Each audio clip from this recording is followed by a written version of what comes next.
അഹല്യയിലെ വിദഗ്ധരായ ഡോക്ടർമാരുടെ ചികിത്സ കൊണ്ട് എനിക്ക് എന്റെ കാഴ്ചശക്തി പൂർണ്ണമായും തിരിച്ചു കിട്ടി. ഇപ്പൊ എനിക്ക് ഈസിയായി വായിക്കാം. നേത്ര സംരക്ഷണത്തിന് നമ്മുടെ Ahalya. Ahalya foundation eye hospital, കേരളത്തിൽ എല്ലായിടത്തും.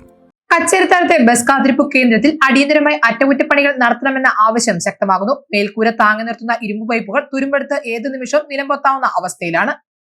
അപകടാവസ്ഥയിലായ കച്ചേരിത്താഴത്തെ ബസ് കാത്തിരിപ്പ് കേന്ദ്രത്തിന്റെ അറ്റകുറ്റപ്പണികൾ ഉടൻ നടത്തണമെന്ന ആവശ്യം ശക്തമാകുന്നു. മൂവാറ്റുപുഴ നഗരത്തിലെത്തുന്ന നൂറുകണക്കിന് യാത്രക്കാരുടെ ആശ്രയമായ കച്ചേരിത്താഴത്തെ ബസ് കാത്തിരിപ്പ് കേന്ദ്രം നാളുകളായി തുരുമ്പെടുത്ത് ഏതു സമയവും തകർന്നു വീഴാവുന്ന അവസ്ഥയിൽ നഗരത്തിന് ഭീഷണിയായി മാറിയിരിക്കുകയാണ്. ബസ് കാത്തിരിപ്പ് കേന്ദ്രത്തിന്റെ മേൽക്കൂരയെ താങ്ങി നിർത്തുന്ന ഇരുമ്പ് പൈപ്പുകൾ തുരുമ്പെടുത്ത് നശിച്ച് ഏത് നിമിഷവും താഴേക്ക് പതിച്ച് അപകടം സൃഷ്ടിക്കാവുന്ന നിലയിലാണ്. 40 ലക്ഷം രൂപ ചെലവഴിച്ച് 2019 ബസ് കാത്തിരിപ്പ് കേന്ദ്രത്തിന്റെ നിർമ്മാണം പൂർത്തിയാക്കിയത്. ഇതിനുശേഷം ഇതുവരെ അറ്റകുറ്റപ്പണികൾ നടത്തിയിട്ടില്ല. കൂറ്റൻ തൂണുകൾക്ക് മുകളിൽ ടെൻസൈൽ ഫാബ്രിക് ഉപയോഗിച്ചാണ് മേൽക്കൂര തീർത്തിരിക്കുന്നത്. വില കൂടിയ ടെൻസൈൽ ഫാബ്രിക് ദീർഘകാലം ഈടുനിൽക്കുമെങ്കിലും ഇവ സ്ഥാപിച്ചിരിക്കുന്ന ഇരുമ്പ് പൈപ്പുകളിലാണ് തുരുമ്പ് വ്യാപിച്ചിരിക്കുന്നത്. നിലവിൽ നഗരവികസനവുമായി ബന്ധപ്പെട്ട് നിർമ്മാണ പ്രവർത്തികൾ നടക്കുന്നതിനാൽ ഇതുവഴി വാഹനങ്ങൾ കടത്തിവിടുന്നില്ല. അതിനാൽ ബസ് കാത്തിരിപ്പ് കേന്ദ്രത്തിൽ യാത്രക്കാരും എത്തുന്നില്ല.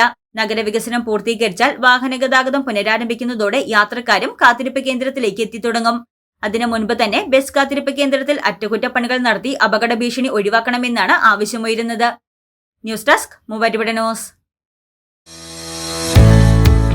ബസേലിയോസ് പൗലോസ് സെക്കൻഡ് കോളേജ് പെരുമാടം ഉന്നത വിദ്യാഭ്യാസ രംഗത്ത് മികച്ച ഗുണനിലവാരം പുലർത്തി Malankara Jacobite Syrian Christian education ട്രസ്റ്റിന്റെ കീഴിൽ പ്രവർത്തിക്കുന്ന വിദ്യാഭ്യാസ സ്ഥാപനം